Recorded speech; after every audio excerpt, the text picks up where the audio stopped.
In the aftermath of World War II, Germany was a country in search of identity. Its cities lay in ruins. Its people bore the weight of collective guilt, and its culture struggled beneath the long shadow of the past. Amid this rubble, a generation of young musicians sought not just to rebuild, but to reinvent. They didn't want to mimic American rock and roll or British pop. They wanted something of their own, something radical, free, and futuristic.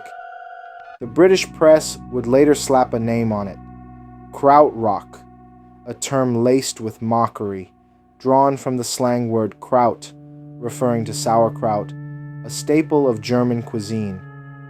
But the artists themselves rejected this label. They preferred Kosmische music, cosmic music, a name that reflected the boundless, exploratory nature of their sound, a sound that would influence generations to come.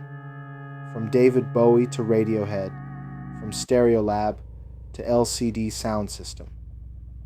The German music scene of the 1950s and early 60s had been dominated by Schlager, sentimental pop, and imported Anglo-American hits.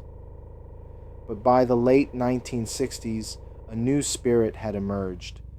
Young people who had grown up in post-war West Germany were protesting the Vietnam War, confronting their parents about Nazism, and seeking new ways of thinking and creating.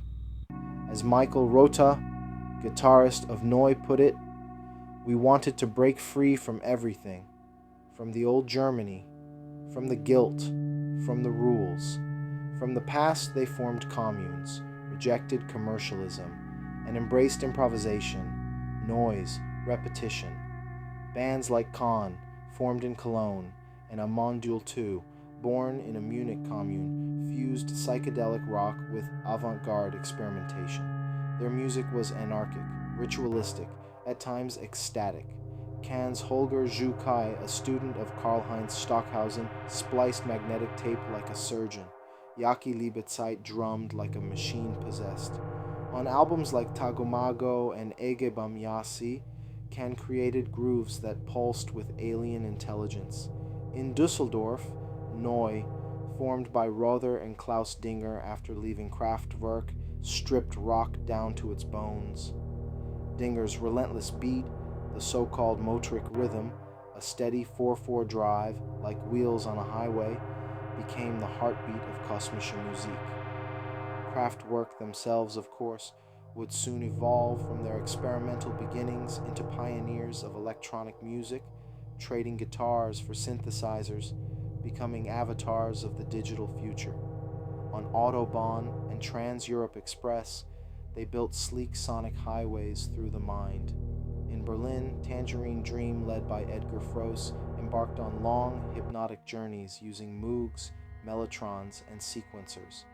Their albums, like Phaedra and Rubicon, were meditative, cosmic, and coldly beautiful. Alongside them, Ashra Temple and Klaus Schulze conjured immersive, otherworldly soundscapes that seemed to stretch time itself. These weren't bands in the traditional sense. They were laboratories. Their records were not collections of songs, but transmissions from another dimension, and they weren't alone. Cluster, Harmonia Guru Guru, Popol Vuh, Faust, La Dusseldorf, Agitation Free. The list goes on. Each group a node in a web of experimentation, each with their own approach to dismantling what music could be.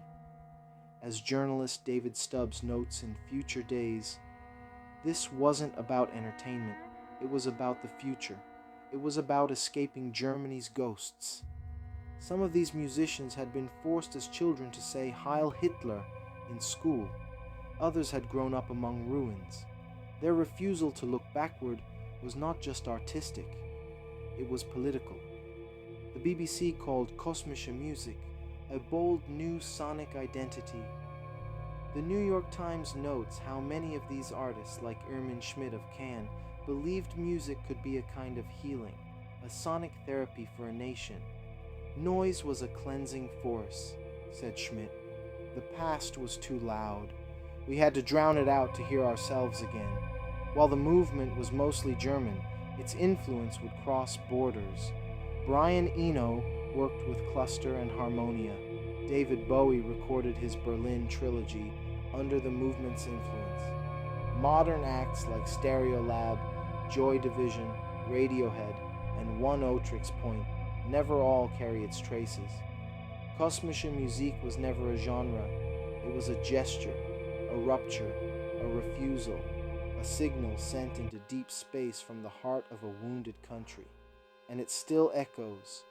If you want to dive deeper into this mind-expanding universe, check out our curated playlist in the description, The Essential Kosmische Experience, from Can to Tangerine Dream, Nu to Ashra Temple. And don't forget to like, share, and subscribe for more sonic odysseys like this. The revolution wasn't televised, but it was recorded, and it's waiting for you.